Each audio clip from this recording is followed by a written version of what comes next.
Hi, I'm Michelle Perez. I got a lot of questions. Hi, I'm Mike Pincus. I think I may have all the answers.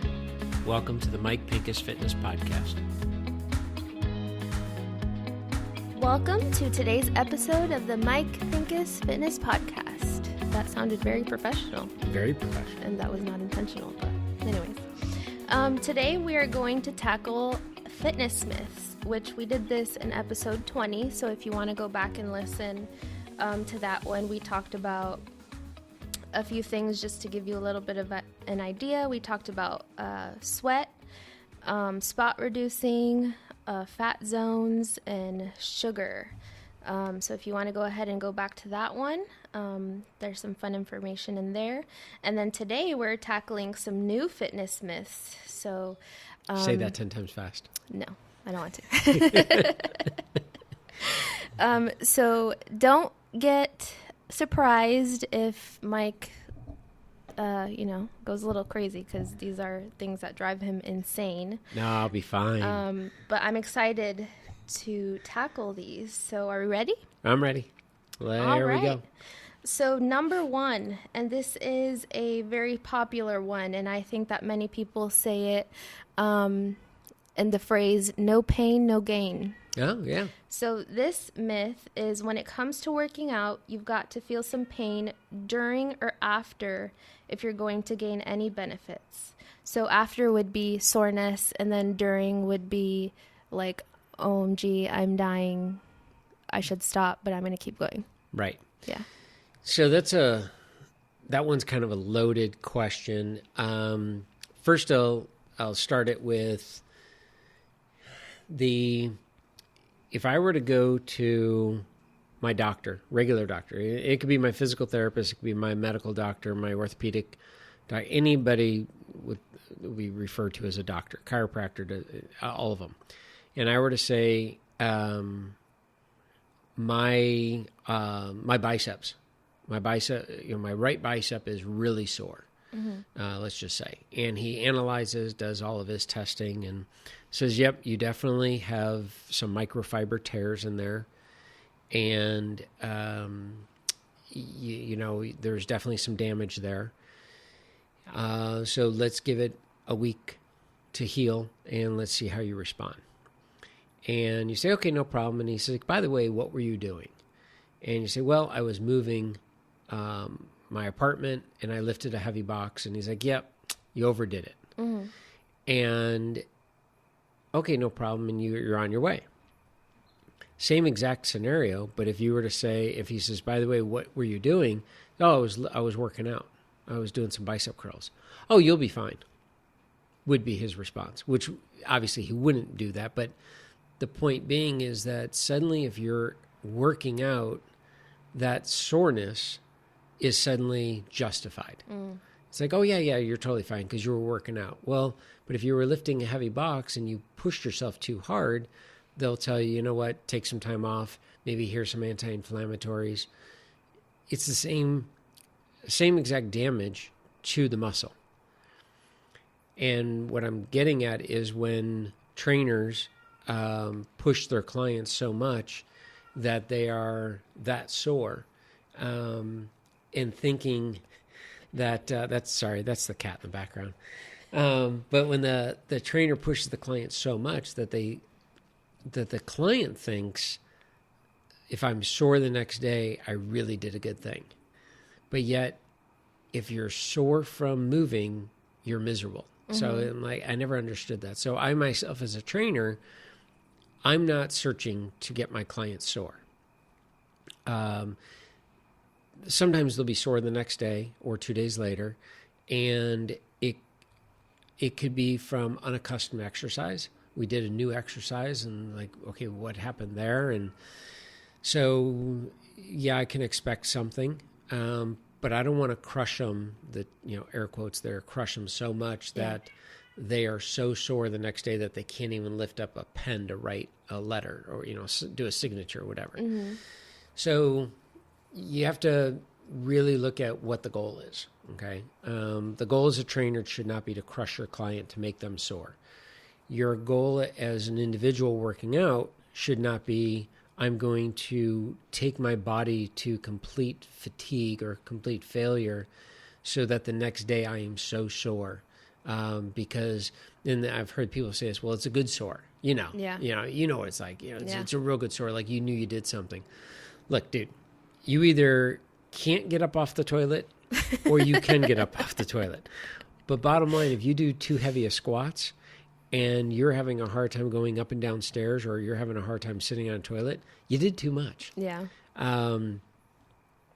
There is some truth that there's a level of soreness, and in order to build muscle, you do have to break the muscle fibers down. Mm-hmm. And so, yes, when you're working out in the gym, you are going through the process of tiny little microfiber tears to the muscle. And I kind of give the analogy, if you take a washcloth and you, like a dry washcloth, and you just keep twisting, you'll see the tiny little cotton fibers start breaking.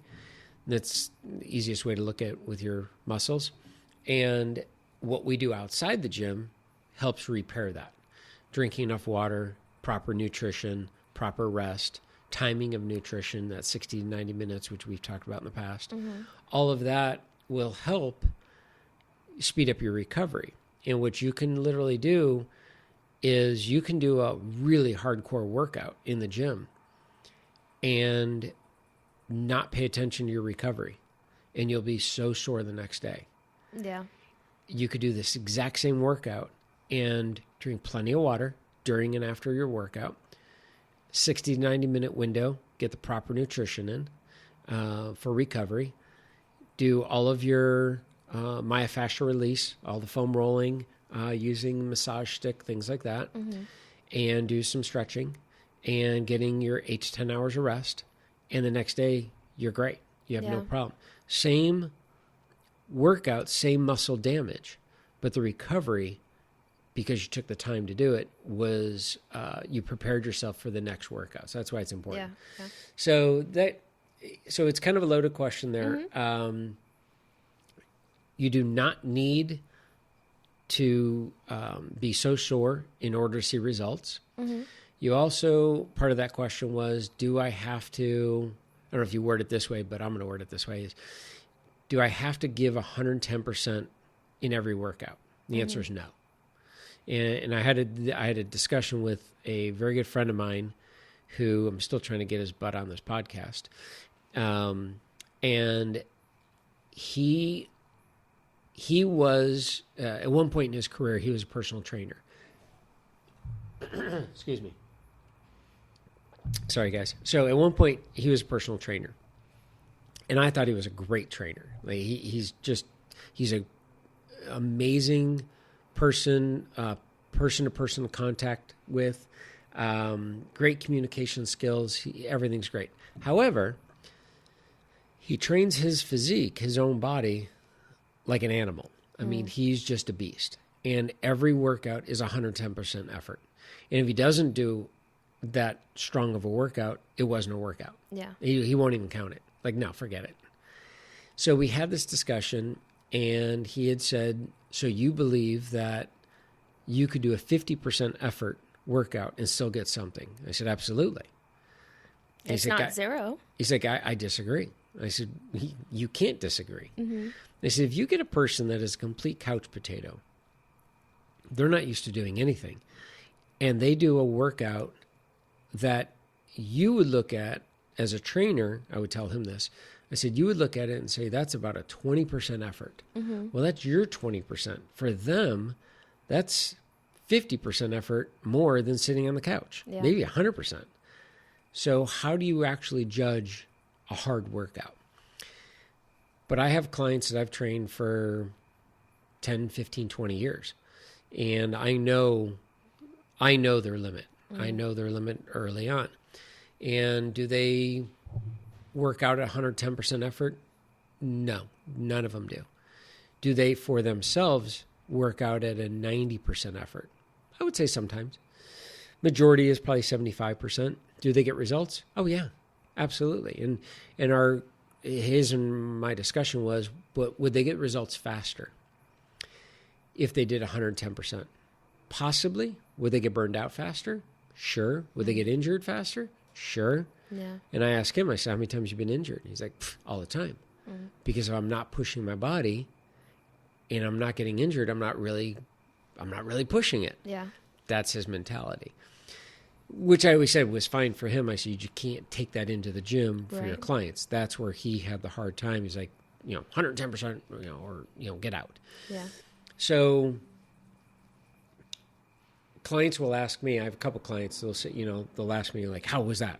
Did I work out hard? I'm like, yeah, absolutely. Worked out very hard. Did they work out to their hardest potential? Probably not. Could they work out a lot harder? Probably. Yeah. Would they be miserable the next day because I know they're not going to do the recovery? Because I'm not there. They're going to drink their water because they're going to drink it while they're walking out of the gym or their weight room at home. They're not going to foam roll like I told them to. They're not going to do any of the stretching that I may have shared with them to do. Because foam rolling sucks. Oh, totally. Yeah. They're not going to eat in that 60 to 90 minute window. And if they do eat, it's not going to be the food that I told them to eat. Mm-hmm. They're not going to get the 8 to 10 hours of sleep. So I know none of that's going to happen. So why push them? They're still going to get the results, but there's no point. Yeah. And I want them to come back because I want them to, like we kind of talked about, I think with Colton, it's about the journey, not the destination. So yes, I know what their end goal is. For one, that end goal is never the end because we get them there and they're like, okay, I want to go further. Right. I want less body fat. I want more muscle. Mm-hmm. It's like, okay, it's going to take even more work. So I know what it's going to take to get there. And I know that it may take a little longer doing it this way, but I ultimately know they're not going to get injured along the way. Yeah. So it should be more of a longevity type approach. Yeah. Yeah. It's a marathon. It's not a sprint. Yeah. Yeah. Cool. All right. So this one's an interesting one. And I've seen it a lot.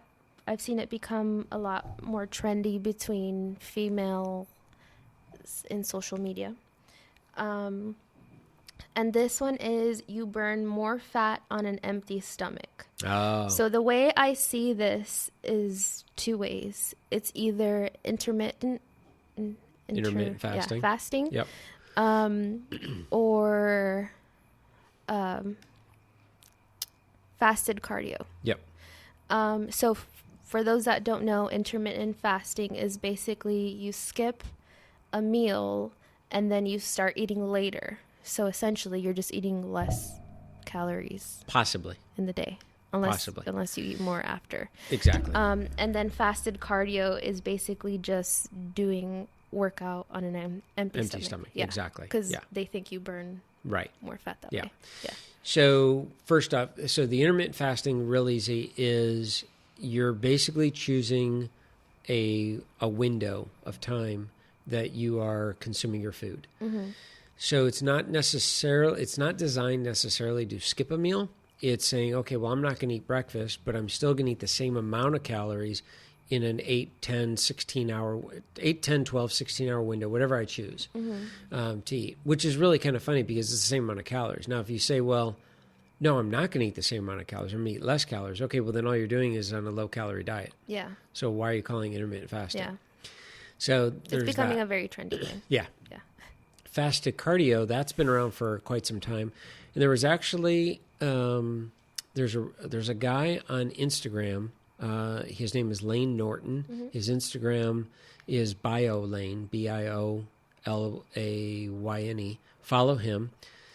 He's not for everyone, I will tell you right now. He's a little rough around the edges, but I think he's brilliant, and he's perhaps one of the smartest guys I've ever met when it comes to the topic of fat loss. And he is a research, I don't want to screw this up, but I think he has his PhD in nutrition. Mm-hmm. He's just crazy smart, very, very brilliant. But anyways, he did a recent post about fasted cardio, and there is a meta-analysis, which is a group of studies all put together, and they read the results, that when calories are equal, whether you're doing a fasted cardio or you're eating before your cardio, calories being the same, there is zero difference in body fat loss or in terms of how much, whether you're using fat for that cardio session. Because it's a 24-hour cycle. It's not just, hey, I have not had any food and I'm about to do cardio, therefore my body knows that it will choose my body fat for fuel. That it doesn't work that way. It's been proven. They studied it. Which that's what people think. That's what they think, yeah. Which kind of goes along with the spot reducing. I mean, if you believe that fasted cardio works, you might as well believe spot reducing works, which says the fat covering my bicep will reduce if I start doing bicep curls, because the muscle underneath the bicep is going to tell that fat to go away because we're going to make room for this muscle, and it doesn't work that way. Yeah. But if you believe that, you'll believe fasted cardio works as well. And I tell people this is, look, it's proven that you don't need to do it. So first, there's that. The second part of this is, if you enjoy doing cardio on an empty stomach, go for it. If you enjoy doing cardio on a full stomach, go for it. Because the results are, your body fat is not going to change because of when you eat before your cardio. I can tell you that from a performance standpoint, again, avid cyclist, endurance athlete, when you're talking about doing cardio. And again, I don't care if your cardio session lasts longer than 20 minutes, let's just throw that number out there, you're an endurance athlete. Okay. A little rough around the edges there, but play with it here. So go for a 2-hour bike ride with no food in you and tell me how you do. Yeah. You're not going to, we've kind of talked about this. You're going to hit that, you're going to bonk. You're going to hit that proverbial wall, if you will. You're not going to make it. There's just no way. If you put fuel in your body 60 to 90 minutes before you do your cardio session, you're going to be way stronger to do cardio, to work out at a higher intensity. And we kind of talked about this in the past.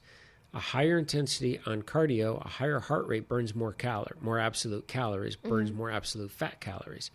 So studies proved that you will not burn any more body fat on a fasted cardio. I would actually say you have a better chance of burning more absolute fat calories if you have proper fuel in you before your cardio session, because you can work out harder.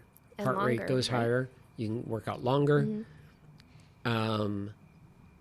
Get into a, I don't want to say the fat burn zone, but you can get into a higher heart rate zone, which will burn more absolute fat calories.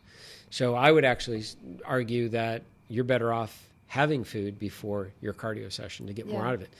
Same thing with your workouts. You know, there's not only fasted cardio, but there's fasted strength training that people will do. I myself, I have to have a full meal before I do strength training. I mean, we're talking like a full Thanksgiving dinner, that size meal. I have to be full in order to go in and lift. Yeah. Because if I don't, all I'm thinking about is food. I mean, my stomach needs to be full and my tummy happy. Yeah.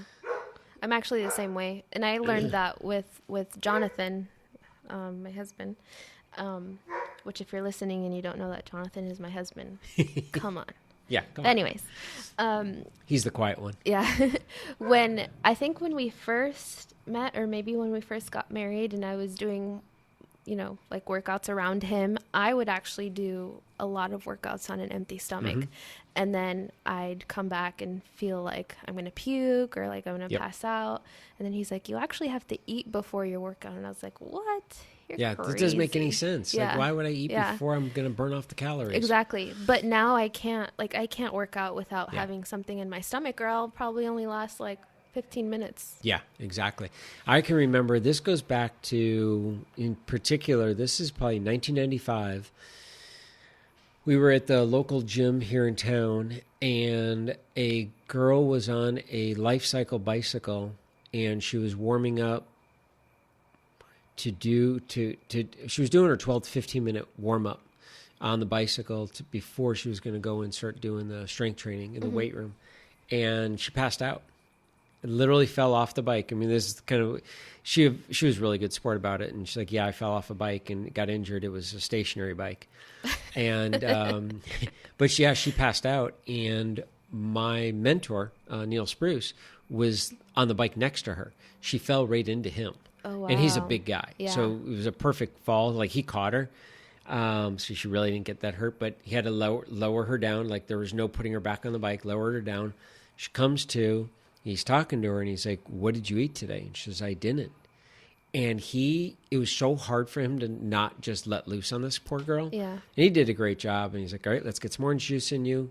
And she's like, no, not juice. And he's like, oh my gosh. Wow. And I looked at him and I said, this is everyday people. This is what you're dealing with. Mm-hmm. You know, she didn't want to drink the orange juice because the sugar, and oh my God, it's going to make me fat. But he had to get her blood sugar up. Gave her some juice, brought in a little muffin, made her eat that.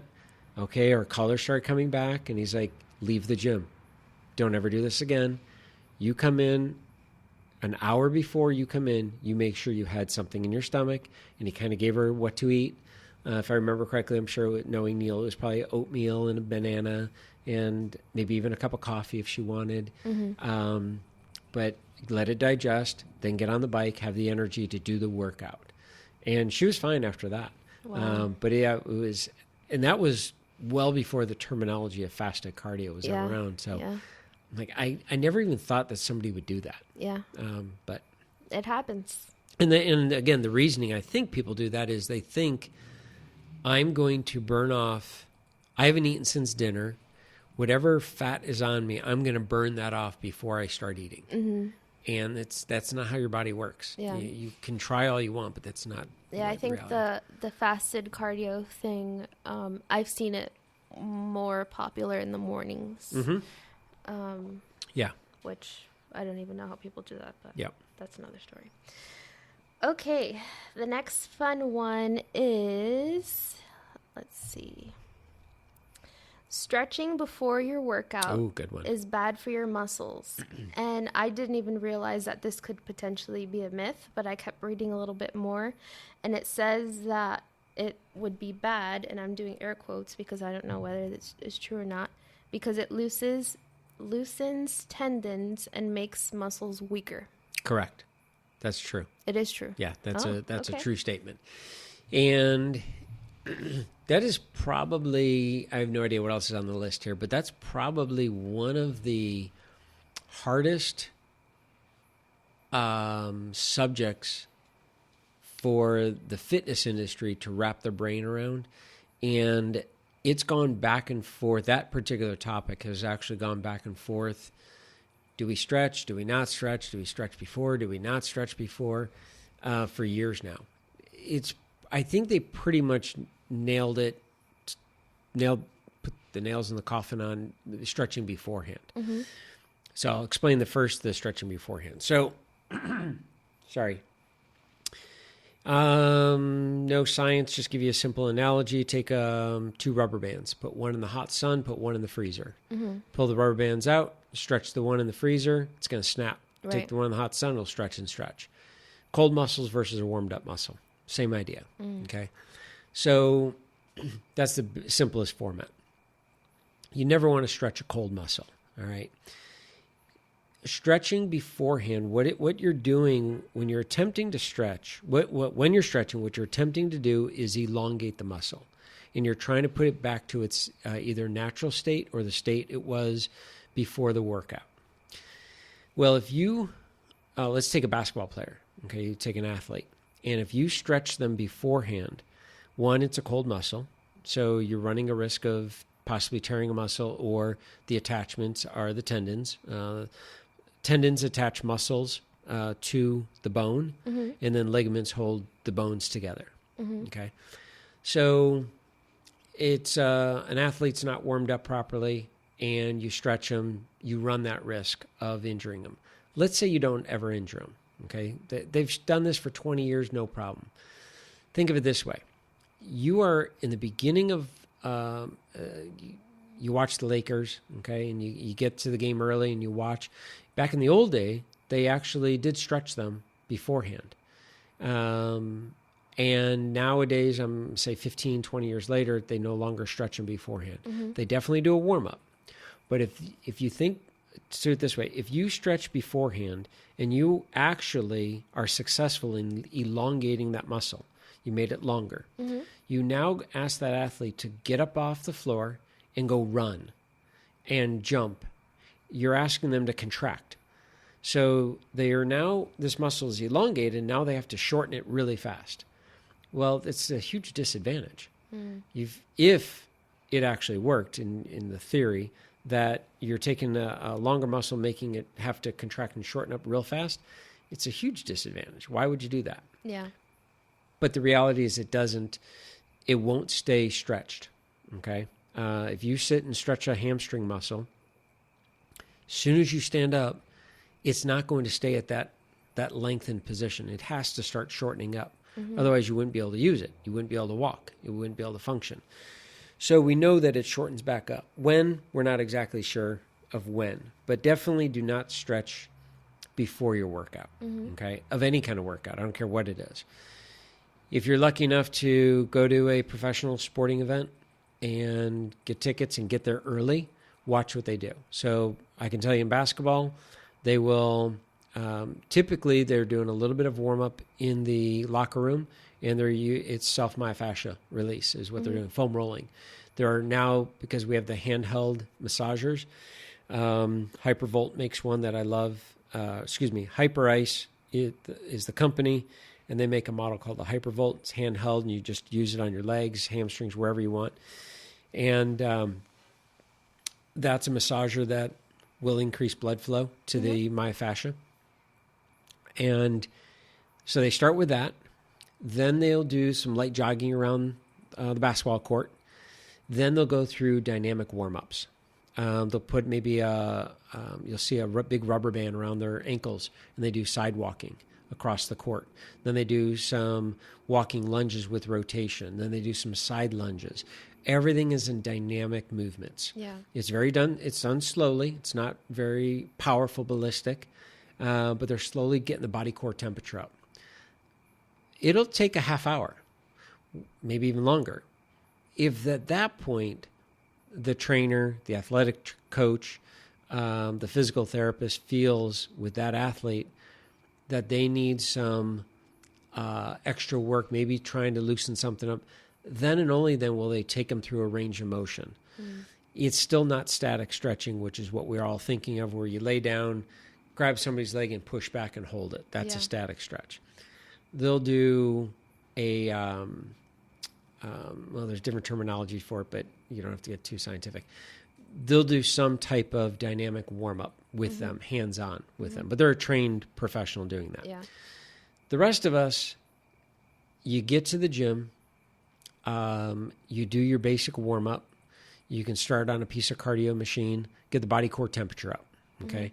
Mm-hmm. Treadmill, bicycle, elliptical, I don't care what it is, 5 to 7 minutes, get your body core temperature up. You don't start running, you start walking, and then you slowly go a little faster, a little faster. The last minute of your warm-up should start to look like your first beginning of your actual workout. Then after a dynamic warm-up, very generic, then we go through a specific warm-up. One of my favorites is like wood chops. Mm-hmm. I'll have them take a medicine ball. It doesn't have to be heavy. Anywhere from a 5 to a 12-pound medicine ball. You can take a dumbbell even. And you hold it out in front of you, and with both arms, your feet are about shoulder width apart. And if you kind of pretend like you're holding an axe and you're going to chop down or chop a piece of wood, mm-hmm. you're literally just chopping down in front of you, and you're doing wood chops. Yeah. And you're bending all the way forward, you're standing all the way up, bending all the way forward. So you're literally now using your body in a dynamic fashion and getting the heart rate elevated. Then you could do some side lunging. You can do some forward lunging with upper body rotation. There's a lot of different things you could do. Your last set of your warm-up is identical to your first set of your workout. Okay. Now you're doing your workout. Your body core temperature is high. Your heart rate's elevated. You do your strength training, then you go and do your cardio. Or if you want to do your cardio first, I don't really care. There's some science behind that, but we can get in that later. Now you're going to do your cool down. Okay. Cool down can literally is bringing your body core temperature down. If you wanted to do stretching, you can. This is really where the controversy is do we need to stretch at all? We're the only species on the planet that stretches. We were just with our dog over the weekend in San Diego on the dog beach, and she was running full speed. At the end, she did not stop and stretch out her hamstrings. She didn't stretch anything. She just laid down in the sand and was like, okay, I'm done. Yeah. So it's kind of interesting when you think about it. Like, we're the only species that does static stretching. So that's where, like, well, do we need to do it? Some physical therapists say absolutely. Yeah. Some physical therapists say no, it's not needed. My wife is a former gymnast. If I tried pulling stretching away from her, I think she'd kill me. Her body is so used to it, and she just loves the feeling of it. Go for it. Yeah. She won't stretch before the workout, though, because she knows better. So having said that, I rarely will stretch my clients. Meaning, and the reason is that in our workout, the workout is completely balanced. So if I work the front side of the body, I work the back side of the body. If I work the top of the body, I work the bottom part of the body. So when we're literally done, every muscle has been trained to complement and offset and balance out the body. Yeah. So that when I'm literally done with my workout, we can walk out and you feel fine. Yeah. Nothing feels over fatigued. Nothing Right. feels we've taken a body part to failure. That goes back to the last question or two questions ago, I guess, of what does it mean to be 100%, 110% effort into it? Right. So I will fatigue the body equally. Now, some clients beg me, and they're like, please just stretch me. And they beg enough, and fine, I'll do it, but it's rare that I'll agree to it. One of my clients is an avid golfer, and he just had a golf tournament that he was in, 3-day golf tournament, but they played a total of 4 days. And those workouts that we were doing, those workouts were not, the mornings of was not designed for body fat loss. It was, let's prepare him to play a round of golf. Yeah. So get his body core temperature up, do some myofascial release, and then get him doing some mobility moves. Getting him moving his hips, getting him moving his back. And then I finished off with some light stretching in that sense. Reason there is more of a placebo than anything, is because he gets up off the floor and he feels, I'm ready, I'm prepared, I'm ready for battle. Right. Did I push his hamstring any harder? No. One of my mentors was talking about stretching, and in his research was, in order to truly get the effects of stretching, let's take the hamstring in particular. That's where everyone talks about, is the stretching at the hamstring, because that's the first thing you're going to you pull a hammy. Yeah. He said, in order to do it the proper way, is you have to cut it from the body, remove it, surgically remove it from the body, pin it on a board, and then stretch it. Heat it up, stretch it out, and then put it back on the body, and then do the other one. That sounds very easy. Totally. He's like, we could do this, I don't know, maybe 5, 6, 7 times. He said, short of that, when you try to stretch somebody, how much are you actually increasing the range of motion? Some studies have shown 5 to 10%. That's it. Wow. Now, sorry, that's the acorns falling. Those were some big acorns. Big acorn tree, oak tree above us. So this is where, and I've seen research proving it, and I've seen you do not need it. But this is the one I always throw at people. Yeah. And nobody's been able to answer me on this one. Yeah. And this is kind of my own thought process and analogy. Huh. If you are laying on a table and your legs are, you're completely in a supine position, you're laying on your back, belly up, and I come in and I lift up one leg, and your left leg, and your knee is straight, and I'm trying to get you at 90 degrees at the hip. So in other words, I want the bottom of your foot facing the ceiling. Yeah. Okay. That's kind of like the ultimate goal, I guess, if you will. And we get about, instead of 90, we stop at like, let's just say 60 degrees. And you're like, oh my God, it's killing me. It's your back of your leg. It's your hamstring. Right. It's so tight. Now I can sit there and I can hold that at 60 degrees. And then I can wait a little bit and let the muscles relax. And I push a little bit and it's tight again and it tightens up and I get maybe 1 or 2 more degrees. And I could sit there and let's say it takes me an hour and I get you from 60 degrees to 75 degrees. Okay. Which would be shocking if I got that much. Yeah. Bring that leg down. Bring in an anesthesiologist. Okay. Knock you out. You're under. You're going to have surgery. We're not doing surgery. I could take your leg all the way up to 90 degrees and beyond because I shut off the receptors from your brain to the muscle. You're Gumby. Yeah. I could do whatever I want, which is one of the reasons that when you're having knee surgery, they strap your arms to the table now.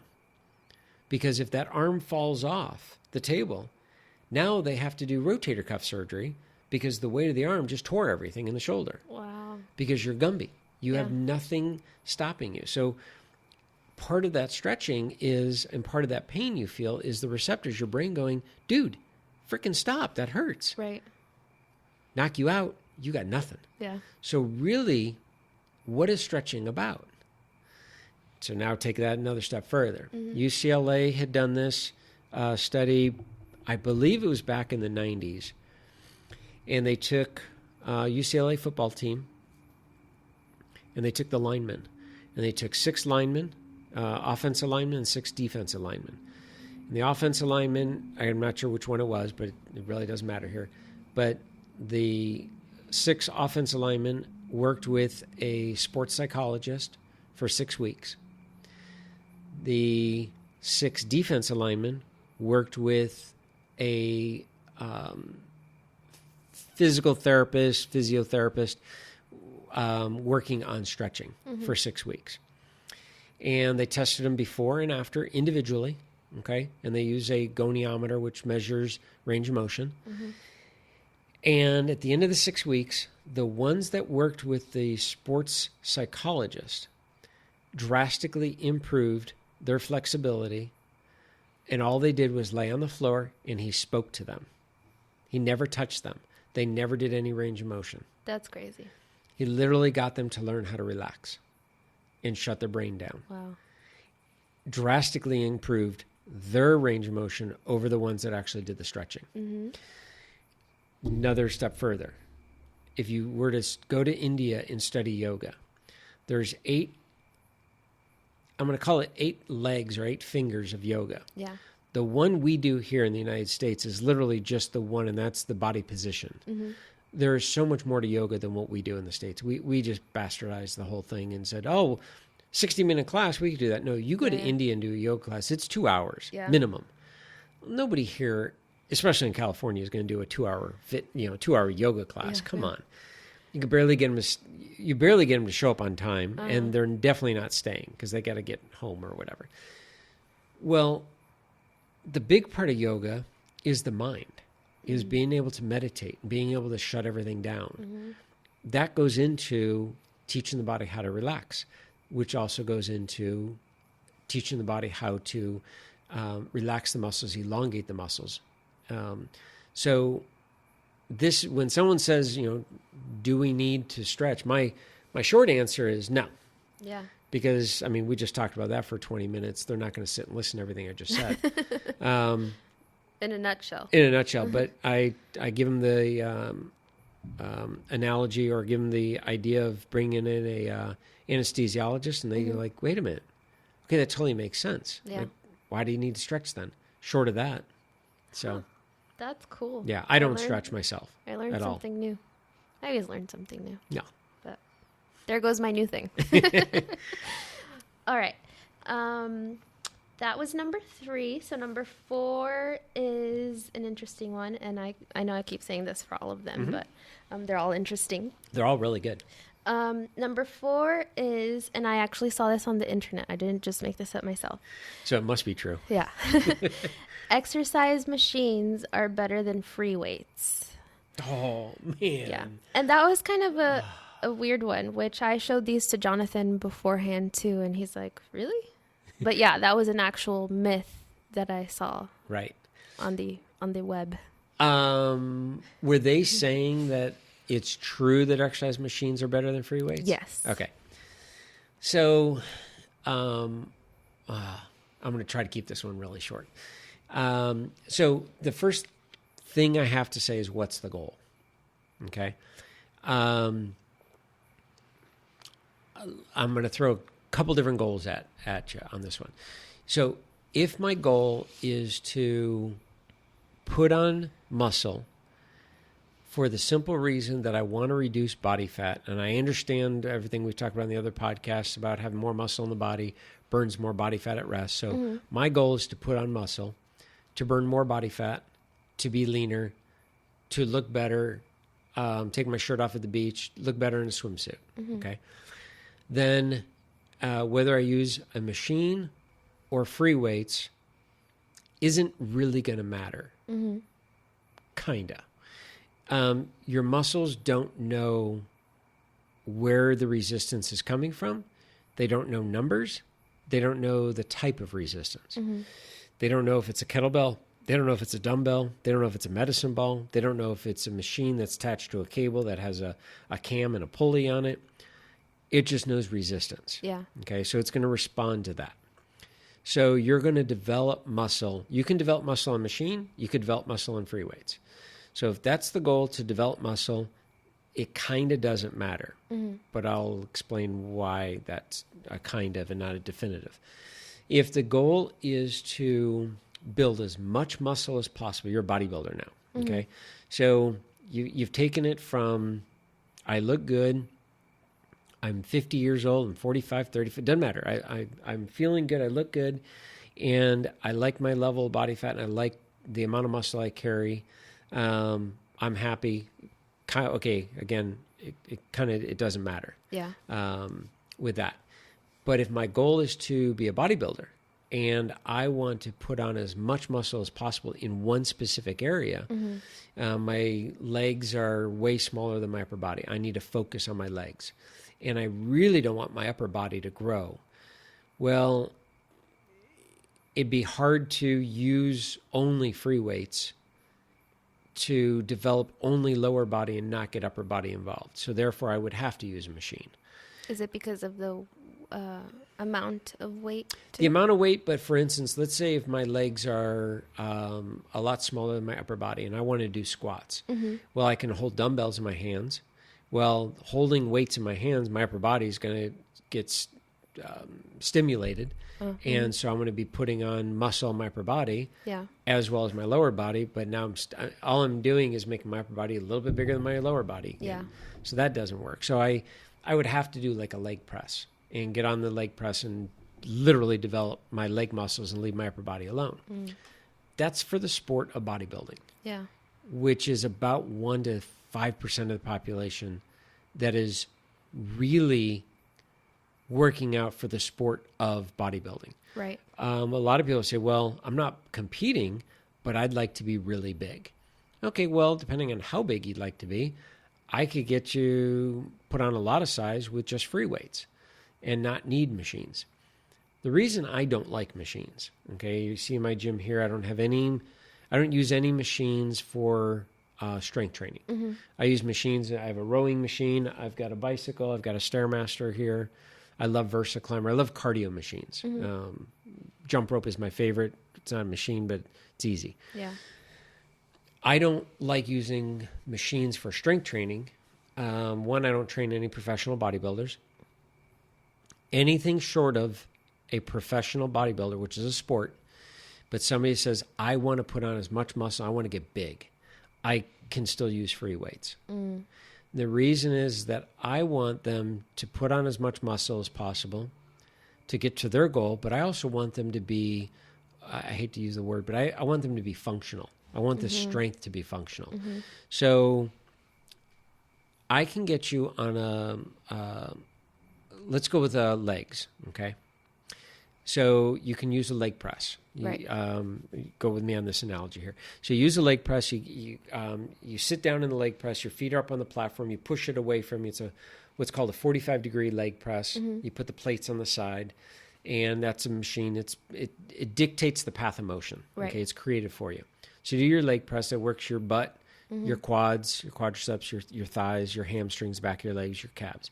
Then you go over and you get on a leg extension machine, knee extension. You sit down and you got a pad underneath in front of your shins, and you extend your legs straight out. Right. And you can see the top of your legs work and your quads. Then you lay on your belly and you do leg curls, which works your hamstring. And then you go over to the calf machine and you do calf raises seated, and then you do them standing. So there's 5 exercises right there for your legs. Okay. This is equivalent, kind of an interesting analogy, is you take a basketball team, okay? You have 2 guards, 2 forwards, and a center, 5 players. And they don't practice with each other, but they all stay home Monday through Saturday, and they work on their own game, okay, their own shot. If they're a guard, they work on their outside shot. If they're a forward or a power forward, they work more on the inside. The center works literally right in the center by the basket. And they perfect their sport. And on Sunday, they all come together and they're expected to play because they're the best of the best. Yeah. They should work seamlessly together. That is my version of the explanation of using machines, 5 different machines to work your legs 5 different directions, 5 different ways. And if you had to use your legs outside of the gym to do something with them where it requires a lot of strength, and you were to stop and analyze, okay, well, I can leg press 700 pounds. I can leg extension 160. I can leg curl 100 pounds. I can calf raise 2 1/4, whatever it is. Okay, Yeah. I can break it up. So this tree that is fallen on somebody, I should be able to get underneath it and squat it up. Yeah. I should be able to pick it up. Well, not necessarily, because you've never done that motion before. So what I want to do is, can I replicate or duplicate motions that I'm going to see in everyday life and make you stronger to be able to do them while building muscle at the same time? Because you don't come to a trainer to say, hey, make me stronger in a functional real world. Right. You come to me because I'm fat and out of shape and help me lose weight. Yeah. And I'm going to say, okay, great. And I'm going to say the average trainer is going to stick them on a machine and say, go for it. Count to 12 reps. Do good. Go to the next one. I'm going to say it's going to take a talented trainer to say, okay, I can get you stronger. I can get you bigger. I can get you more muscle, and I can get you leaner. But boy, I saw how you got in and out of that car, and you look a little wonky doing it. I'm going to make you more functional. I'm going to get you to learn how to transfer your body weight. I'm going to get you to learn how to rotate your body. And then you tell me, oh, by the way, I enjoy playing tennis. And that's a very much of a explosive rotation forces on the body. So I need your body strong to be able to play that sport. Well, I can't duplicate that sport in the gym, but I can get your body to learn how to rotate. Yeah. That's where free weight's going to come in. So back to the first part where I said that anybody shy of bodybuilding, yes, you can use machines or free weights to build muscle. However, machines dictate path of motion. That may not be the path of motion I want you to do. Yeah. I'm going to go for for free weights first. And that's where I'm going to start with. Yeah. Because I can create the path of motion. I can ask your body what I want it to do, and I can challenge it. Now, when I say free weights, that means, in my eyes, in my world, that means dumbbells, barbell, kettlebell, medicine ball, which is the heavy medicine ball, slam ball, which is even more dense, tubing with handles, bands, cables even. So you go to the gym, and there's a machine where you can adjust the height of the cable up or down. You can change the arm position. Yes, it's a machine. Yes, it's got a cable. Yes, it has a pulley. It's got a pin where you selectorize and all that. But it can do so many different things. You have to figure out how to do it. Yeah. That I like. That's a machine that I can get around. New beginner people, like, I have no idea what the heck that thing does. I'm like, well, it'll do anything you want it to do. To sit on a leg press and just press weight away, for the average person, I find no use in that. Yeah. It doesn't serve me any purpose. So that's long cool. story. I'm definitely going to look at all the people at the gym differently now. Yeah. I mean, you will. You want to be a bodybuilder? And, it is great. Now, so like in the world of physical therapy, rarely will physical therapists use strength machines that dictate path of motion.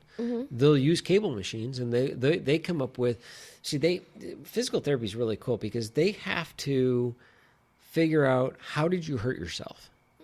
You go to them and say, my shoulder hurts. They're not going to just start working on your shoulder. Like, well, what'd you do? And a good physical therapist is going to look above and below your shoulder. They're going to like, okay, well, your elbow is a little wonky. Your wrist is a little tweaked here.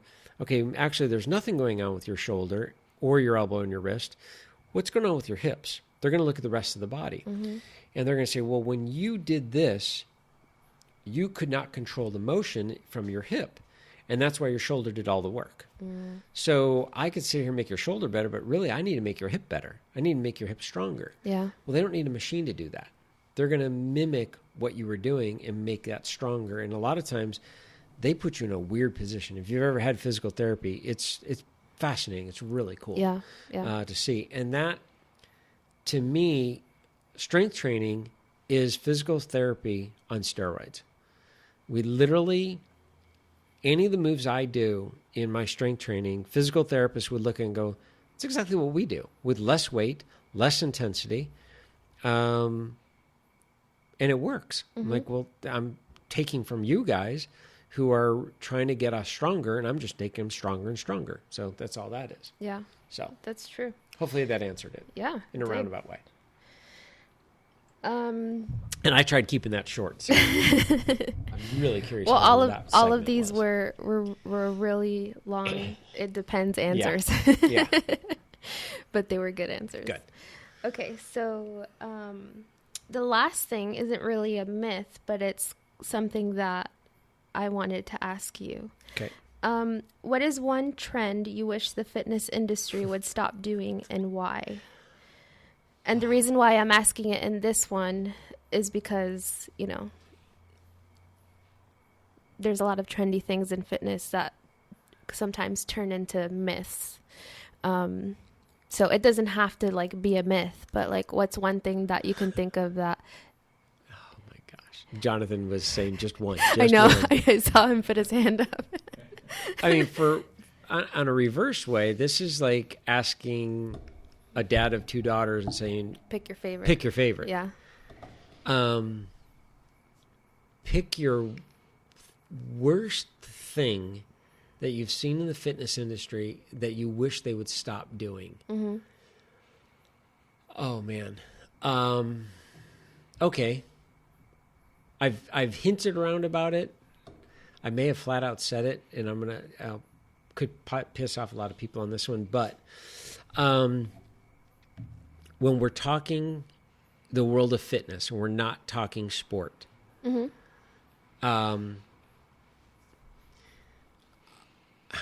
I was literally at the birth of seeing CrossFit. And when I say literally at the birth, is that I think by the time they got to probably somewhere around 70, it was just a crazy number, 70 to 100, what they call box gyms.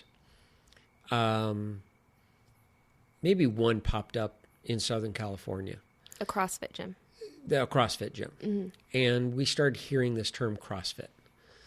And we thought, and I say we as the trainers, okay, that we're not doing CrossFit. We were hearing this term CrossFit. We're like, it's like cross training. Yeah, we do it all the time. You do a little bit of this, you do a little bit of this, you throw in some yoga, you throw in some Pilates, you throw in some physical therapy, that's CrossFit, or cross fitness, if you will. Yeah. Now we come to find out that it's an actual workout. And then on top of it, they have what's called a WOD, W-O-D, workout of the day. And the world of CrossFit started, I don't have the exact information of who started it, but from my understanding, from what I've been told, and I have not researched enough about it, but it was some guy put out a workout, and the internet had to been around because everybody in his circle, if you had a CrossFit gym over here in this part of town or in this state, you guys all did the same workout, the same WOD. It was a workout of the day. And he put it out first thing in the morning, or maybe the night before, and you got it in your inbox and you posted it up on your board, and that's what everyone did. And all these people were doing CrossFit. And we're like, okay, we don't know what the workout is, but it's kind of interesting. Yeah. And then, like I said, it was probably about when they had about 100 box gyms. And I'm like, well, what does it take to own a CrossFit gym? And at the time, you had to pay, if I remember correctly initially, it was, I want to say $500, maybe $1,000 to call yourself a CrossFit, to get the workout of the day. And then you had to open up your garage and have weights, and you were a CrossFit gym. That's it. There was no certification initially. Eventually they became one. You didn't have to have an actual gym location. Eventually, I don't even know if you technically have to today, but from my understanding, it's $5,000 to join now. The CrossFit industry. When it hit about 500 gyms, 500 box gyms, and that includes the guy having one in his local garage that buddies went to, or maybe even sold memberships. I have no idea. Yeah. There were about 500, and I remember talking to another trainer. We're like, well, this thing's going to die real quick. Oh, I was wrong. At one point, I don't know what numbers are at, but at one point there were 11,000 CrossFit gyms. No way. Yeah. To put in perspective... 11,000? 11,000. Not 1,100. No. To put in perspective, 24-Hour Fitness, which is a well-known chain of gyms, I want to say they may have 600 gyms now worldwide. Wow. Okay. Equinox may have 30 tops. Gold's Gyms, 500. I don't know if any chain has 1,000. Maybe Bally's has 1,000 gyms, tops. We're talking 11,000 box gyms. There's no way that 11,000 gym owners are qualified to own a box gym. Okay, maybe qualified in the world of CrossFit. The problem I have with it is take out the word fit, because fit is short for fitness. Right. And Tyler was on talking about this. Yeah. It's not fitness. There's nothing about it that's fitness. It's a sport. And I'm going to tell you, it's a crappy sport at that. It's borderline freaking dangerous. It's stupid. I mean, I'll call it like it is. If you are in a CrossFit gym and you are going to do a power clean, okay, it's using a barbell, and it's an Olympic lift. That's the one where you lift the... Yep, you basically pick the bar up off the ground, lift it up overhead. Yeah. Okay. Hopefully, they're teaching you how to do it. And I say hopefully because nobody actually knows that they are teaching you. Yeah. If you were to hire a USA weightlifting coach, and a friend of mine is a certified USA weightlifting coach, you will be working with a broomstick for 6 weeks. Before you even touch a bar. Wow. With no weights. No weight. 6 weeks of empty broomstick. That's crazy. Because there's so much technique. You graduate from a broomstick to a bar that is much lighter than an Olympic bar. Then you graduate to an Olympic bar. Then they start putting plates on it. You may not actually do an Olympic lift with some weight, it may take you 8 to 10 weeks. Wow. And he will not progress you until you are perfect because he knows it's a high risk injury exercise. Mm-hmm. Now, he owns a CrossFit gym, this guy. And I've talked to him a lot about this, and I don't know if he still technically has a CrossFit gym, but at one point he was going to take out the word CrossFit because what was happening is people were calling up going, "You're CrossFit? Yeah, what do you charge per month?" Because they were just comparing CrossFit gyms. He's like, "Well, I'm $99, but I'm not a CrossFit gym." Right. "Well, it says you're CrossFit." He's like, "We do things way different."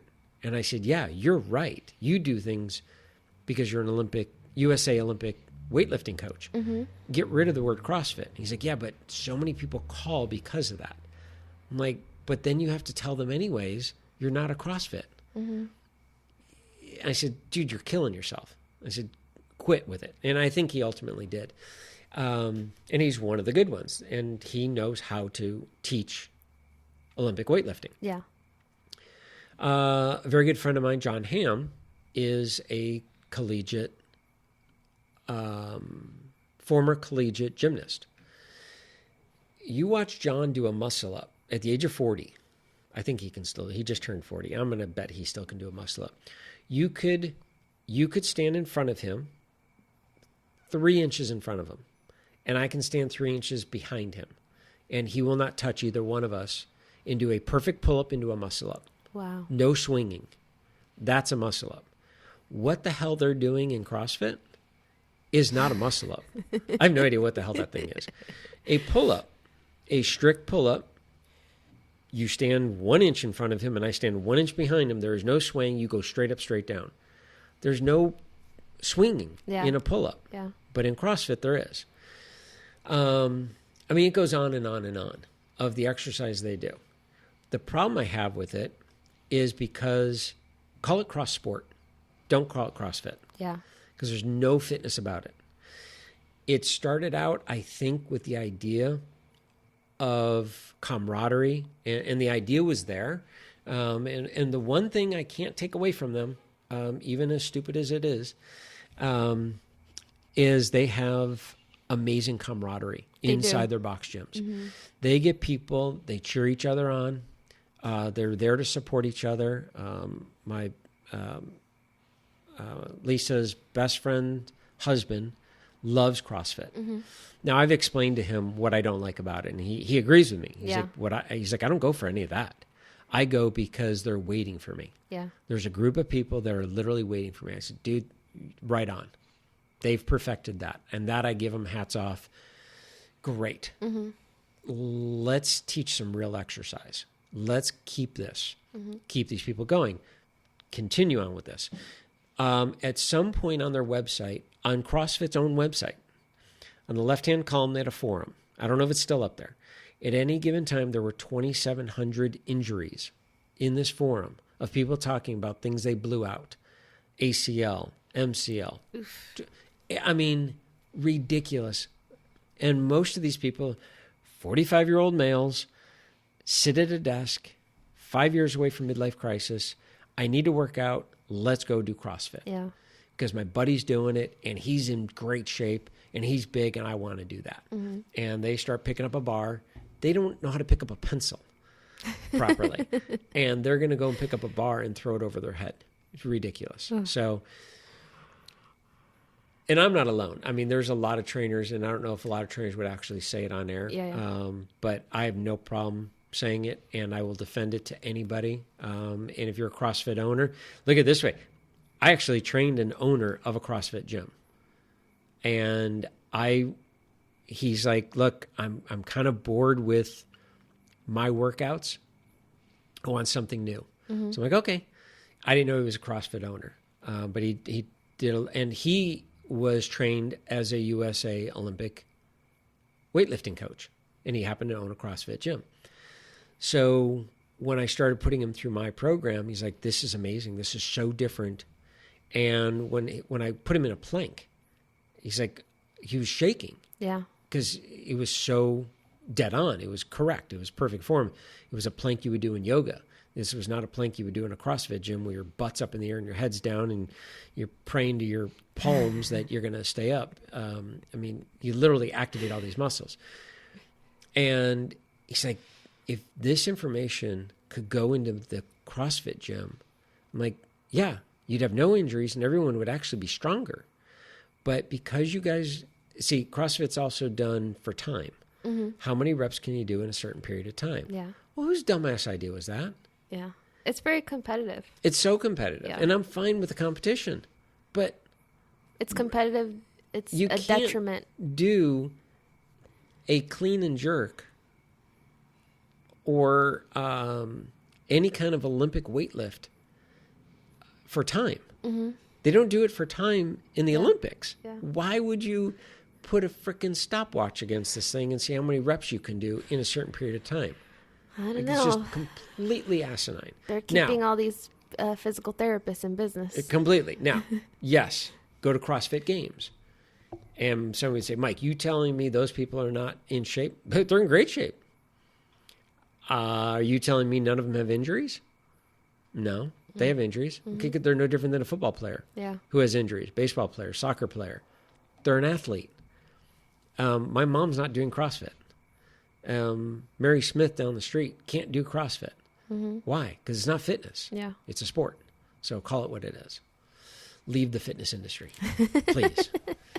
And I never thought they would survive. Yeah. So I was clearly wrong in that You one. were very wrong in that one. Yeah. Well, there you have it, guys. Mike went on a rant about CrossFit. Sorry, guys. But... And we went over 4 myths today. So we hope you enjoyed today's episode, and we will catch up with you next time. Thanks, guys. Hope you enjoyed it.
This is a story all about how my life got turned upside down. Absolutely.